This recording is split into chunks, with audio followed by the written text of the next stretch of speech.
اللہ کے حبیب صلی اللہ تعالی علیہ وسلم ایک صبح طلوع ہوئی اور وہ مدینۃ المنورہ کے اندر عید کا دن تھا۔ اللہ کے حبیب صلی اللہ علیہ وسلم کے شہر پاک میں وہ عید کا دن تھا۔ کون سا دن؟ مدینہ منورہ میں، وہاں تو ہر دن عید ہے، لیکن اس دن جس دن حضور نے عید کا اعلان کیا تھا، اس شان سے اللہ کے حبیب علیہ السلام عیدگاہ کی طرف جا رہے ہیں کہ حسنین کریمین حضور کے کندھوں پہ بیٹھے ہوئے ہیں۔ حسنین کریمین حضور علیہ السلام کے کندھوں پہ بیٹھے ہوئے ہیں۔ مولائے کائنات پیچھے پیچھے حضور کے ساتھ عیدگاہ کی طرف جا رہے ہیں۔ عیدگاہ پہنچنے والے عیدگاہ پہنچ چکے ہیں اور حضور سید عالم صلی اللہ علیہ وسلم کا انتظار ہو رہا ہے کہ اللہ کے حبیب غیب دا نبی صلی اللہ علیہ وسلم تشریف لائیں تو ہماری دید بھی ہو اور عید بھی ہو۔ اللہ کے پیارے حبیب علیہ الصلوۃ والتسلیم راستے میں ہے۔ اللہ کے محبوب صلی اللہ علیہ وسلم نے کیا دیکھا کہ اللہ اکبر، کچھ بچے انصار کے دف بجا کر کے خوشیوں کے گیت گا رہے ہیں۔ ایسے میں پیارے آقا صلی اللہ علیہ وسلم کی نظر کھجور کے درخت کے نیچے ایک 6-7 سال کے روتے ہوئے بچے پر نظر میرے آقا کی پڑتی ہے۔ حضور علیہ السلام حسنین کریمین کو نیچے اتار کر اس بچے کی طرف جاتے ہیں اور میرے آقا پوچھتے ہیں کہ اے بیٹے، رونے کا سبب کیا ہے؟ بچے نے جواب دیا، یا رسول اللہ، اپنی قسمت پہ رو رہا ہوں۔ کہا کیوں؟ اس لیے کہ آج عید کا دن ہے، میرے پاس نئے کپڑے نہیں، نئے کپڑے ہوتے تو میں بھی خوشی کرتا۔ کریم علیہ الصلوۃ والتسلیم کو یہ جواب بے چین کر دیتا ہے۔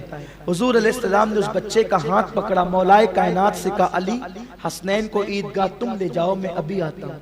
اور آقائے کریم راستہ عید کا چھوڑ کر، عید کی نماز کو مؤخر کر کے، تاخیر کر کے، ایک غریب یتیم بچے کے لیے اپنے گھر واپس تشریف لے جاتے ہیں۔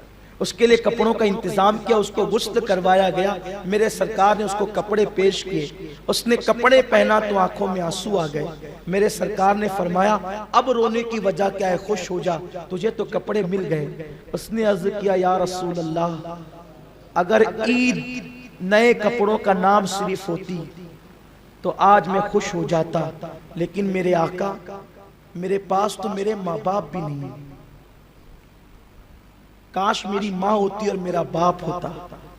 کپڑے تو بازار سے خرید لیے گئے، کیا ماں باپ بھی بازار سے خریدے جائیں؟ جب عید کا دن آتا ہے تو بڈھوں کو بھی اپنی ماں یاد آتی ہے، جب عید کا دن آتا ہے تو بوڑھوں کو بھی اپنا باپ یاد آتا ہے۔ عید کے دن جب بوڑھوں کو ماں باپ یاد آتے ہوں تو جو بچے یتیم ہو جاتے ہیں، کیا ان کو ماں باپ یاد نہیں آتے؟ ذرا احساس کرو۔ یتیم بچہ اپنے آقا سے کہتا ہے، یا رسول اللہ، صرف نئے کپڑوں کا نام تو عید نہیں ہے، ماں باپ کہاں سے لاؤں؟ اس وقت میرے رسول نے فرمایا، اے بچے، کیا اس بات پر تو خوش نہیں ہے کہ تیرے باپ کی جگہ محمد تیرا باپ ہو اور تیری ماں کی جگہ عائشہ تیری امی ہو؟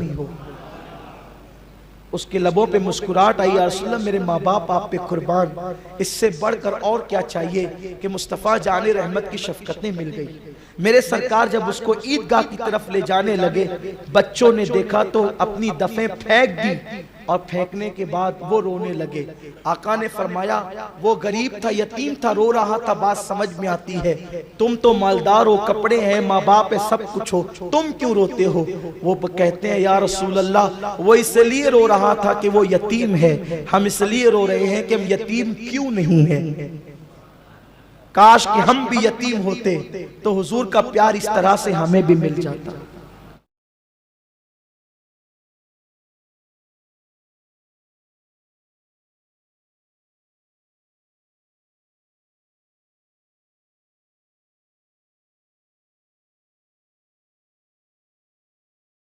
انڈیا کو کرونا وائرس سے کیسے پروٹیکٹ کریں؟ سمپل، ہینڈ واش سے۔